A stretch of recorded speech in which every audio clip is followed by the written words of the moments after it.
Elias and the Days He Collected, extended version. Chapter 1: A Quiet Life. Everyone in the town knew Elias as a quiet man, not because he was shy but because he listened more than he spoke.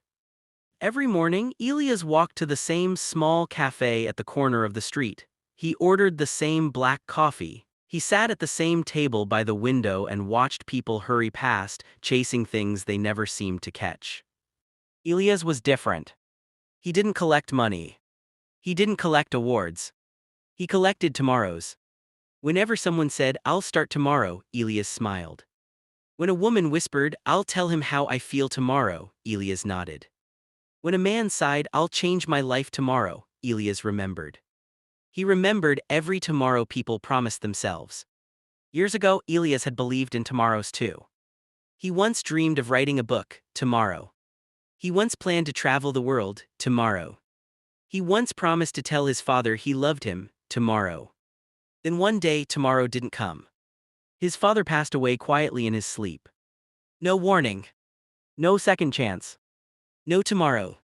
That was the day Elias learned a painful truth.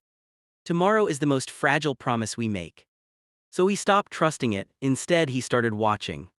Chapter 2: Watching Others. From his cafe window, he saw lives passing by like pages never read. There was a young artist who carried a sketchbook everywhere but never opened it.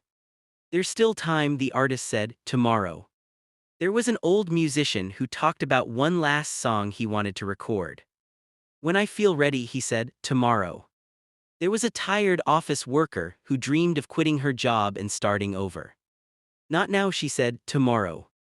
Elias collected all those tomorrows in his mind, like invisible coins. One rainy afternoon, a boy sat at Elias' table.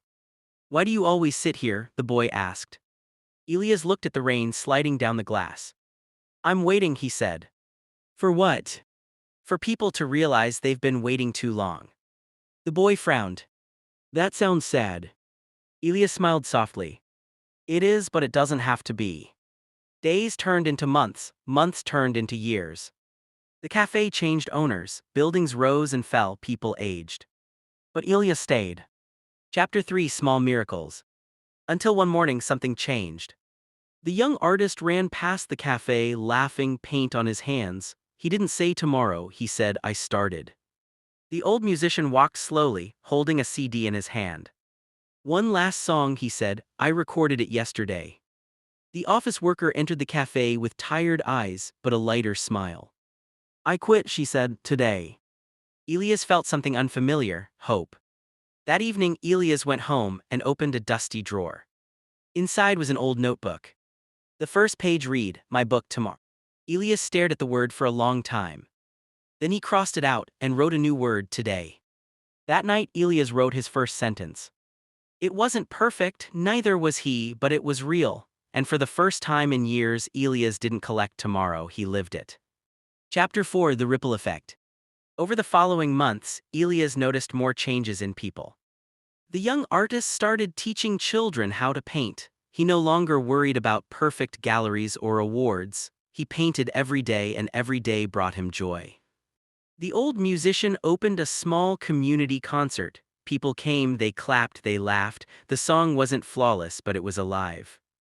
The office worker wrote a book about her journey, not for fame but for herself. She discovered that living today gave her the courage to face the past. Elias realized that by watching others stop waiting for tomorrow, he had finally learned to stop himself. One winter morning, he stood by the cafe window, a cup of coffee in his hands. Snowflakes fell slowly, covering the streets in white. A couple ran past, holding hands. The boy from years ago waved at him. "Did you start today too?" the boy shouted. Elias smiled, a deep, quiet smile. "Yes, today is enough." From that day on, Elias no longer counted tomorrows. He lived every day like it mattered, and he shared the lesson quietly with anyone who cared to notice. Tomorrow is a promise, today is a gift, don't waste it.